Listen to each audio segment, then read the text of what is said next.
Hello, Internet. It is I, Malik Aaron. Welcome back to my holiday 2019 box office predictions. And today we're talking about Spies in Disguise. We're going to go over the pros and cons of Spies in Disguise. So let's get to it. Pros are two leads here, Will Smith and Tom Holland. Now, Will Smith, you all probably know who he is. He's a Hollywood superstar, a YouTuber, a meme. He's all those things.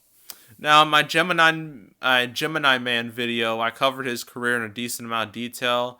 So I'm just gonna give you the simplified version of it here. So, like in the late '90s and the early 2000s, he dominated. Like you put his name on something and it would sell. Now, granted, he had a couple flops here and there, Wild Wild West and a couple others. But besides those, his track record was fantastic, even for movies like Hitch and Pursuit of Happiness, because at this time Will Smith was well known for his action and sci-fi roles. But even those movies still did great because he was such a huge drawback back then. And yet the 2010s have been very rough for Will Smith, and don't you worry, we'll go over that when we get to the cons. But still, he has a couple hits here and there. I mean, he had Men in Black 3, Suicide Squad, and this year he had Aladdin. So, while his overall track record isn't the greatest, it's not bad enough to outright kill this movie. And then we got Tom Holland. You all know who he is. He's Peter Parker. He's Spider-Man in the MCU. I mean, ever since he was cast as, Spider-Man, like in Civil War, like the character has been quite popular. Maybe more, well, not quite as popular as the Tobey Maguire movies, but still extremely popular. I mean, his last Spider-Man movie, Far From Home, was the first Spider-Man movie to make $1 billion. Like, Tobey Maguire can't say that. Andrew Garfield definitely can't say that. And now, of course, his death in Infinity War was so, tragic and meme-worthy. Like, the memes that came out of that were just legendary. So, yeah, most mainstream audiences know who these two are. And, yeah, sometimes star power can be a bit overrated. But I still think, like, putting these two together will help rather than hurt this movie. Another pro is the reviews. They're very solid. It was like a 77%. Not the greatest, but definitely won't kill this movie. Another pro is that the competition isn't too severe, I don't think. I mean, sure, it has to deal with Star Wars, and that's going to dominate the market, even though a lot of people don't like that movie, me included. But still, like, Star Wars, like, that's appealing more towards an older audience, while this is appealing more towards a younger audience. So I don't feel like the audiences are gonna overlap too much. At least I don't think so. But I think the problems this movie might face are Frozen 2 and Jumanji 2, but mostly Jumanji 2 because Frozen 2 has been out for like a month. Jumanji 2 is still mostly recent, so that might be its only issue. But for the most part, this movie doesn't have the competition won't destroy this movie. And the final pro is that the holiday season has been historically lucrative towards family movies, because what happens is like you release your movie on in December, like mostly mid December, and like the only day that's gonna be a real problem is Christmas Eve because everyone's gonna be staying home, especially families. So that'll be the only problem for this movie. And even Christmas Day, while every movie like explodes, family movies are kind of muted on Christmas because again, some families are staying home, like kids are playing with presents and stuff. So that could be a problem. But after Christmas, the day after Christmas, that's when things explode for family movies for like the rest of the year until like early January when the weekdays are just gonna kill this movie. But yeah, like from the 26th to like New Year's, it's just gonna be it's gonna make the most money because that's how it usually is. That's what usually happens. So yeah, that's it for the pros. Cons. Will Smith. We're gonna just look at his recent track record a little bit. But yeah, gotta look at here. Acting credits. Yeah, da, da, da, da. Like, after 7 Pounds, which was like his first real disappointment in a long time, he had Men in Black 3, which did good. Then he had After Earth, which did terrible. And then Focus, which did modest, and Concussion did terrible. Collateral Beauty did terrible. Bright. I remember that movie kind of got an audience, like on Netflix, so we can't really compare that. And then, of course, this past fall, one of the biggest duds of the year, Gemini Man, a movie that did so horrendous. So, yeah, his recent track record hasn't been great. I think it could hurt Bad Boys for Life too, but we have to wait and see what happens with that. But yeah, Will Smith's track record is not the greatest in the world. And Tom Holland, all he really has right now are the Spider-Man movies, like the MCU movies.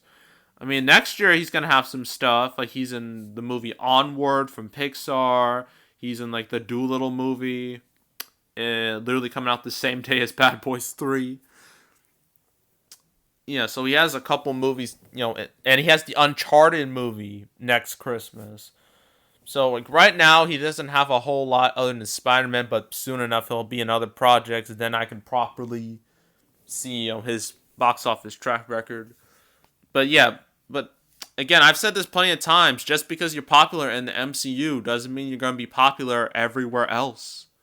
I mean, Chadwick Boseman knows this, Chris Hemsworth knows this, Chris Evans knows this, Mark Ruffalo knows this, Scarlett Johansson knows this, like, pretty much every actor in the MCU knows this.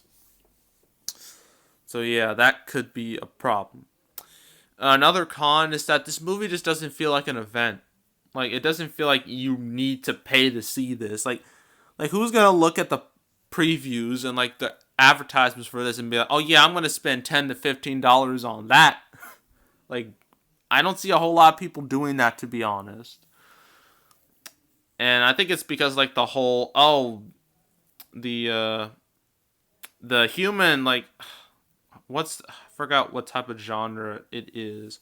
Like the whole you turn a person into an animal, like, plot. I feel like that's been kind of done to death. And yeah, this just doesn't feel like a movie that you need to see on the big screen. It feels like something that would work better like on Netflix or Disney Plus when it shows up there, because it's going to show up there. Because, as you know, Disney bought Fox earlier this year, so it's probably going to it's going to get a lot more eyeballs on Disney Plus, I bet. And another con is Blue Sky Studios themselves, the people who are making this movie.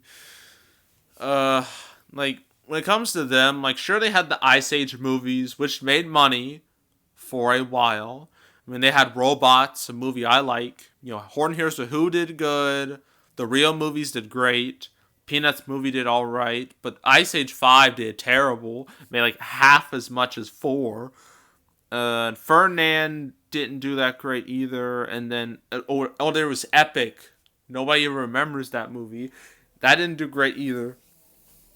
And yeah, they just feel like, even with the Ice Age movies, as big as they were never able to be on par with like Disney or Pixar or Illumination. But now I think about, Illumination might be going through some trouble because, Secret Life of Pets 2 underperformed, and that could be an omen for them.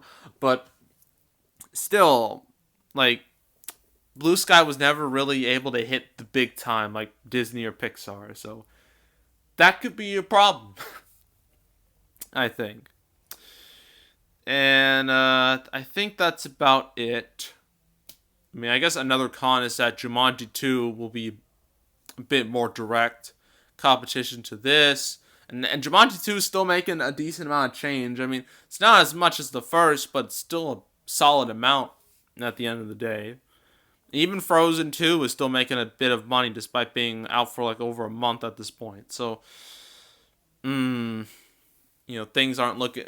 now I think about it, things aren't looking the greatest for Spies in Disguise. So, overall, opening weekend, I'm going to say 15 to 20 million for the 3-day. And for the 5-day, because again, opens on Wednesday, Christmas Day, I'm going to say, God, this is hard. 30 million, maybe. I don't know. Like 30 million for like the 5-day, I think is a decent enough target for this movie. And also, I just realized something. Why release this on Christmas Day? Like, no family movie releases on Christmas Day.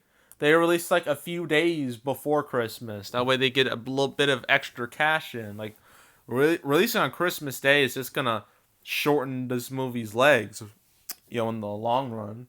So, like, that wasn't exactly a smart decision. Maybe it's because they didn't want to face Jumanji or Star Wars head on. I understand, but yeah, that's not the greatest. Like, that wasn't the smartest move for Spies in Disguise. But anywho, the 30 million for the 5-day, 15 to 20 for the 3-day, I think is decent enough.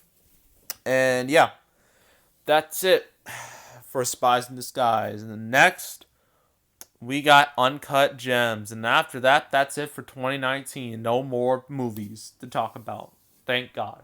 So, because this holiday season has been so stupidly packed, like to a ridiculous degree, that I'm gonna be so glad when we're gonna have a little bit of a break, because there's only gonna be one movie coming out on the 3rd, The Grudge. But then after that, January is just gonna be insane for some reason. I don't know why, but yeah, at least I'll have a little bit of a break, with like the New Year's stuff. And yeah, that's it. That's all. Make sure to subscribe, like this video, leave a comment. You want to check out some of my other predictions? I got a holiday 2019 predictions on the homepage. We'll go check those out. Go right ahead. And yeah, that's it. That's all. And I am out.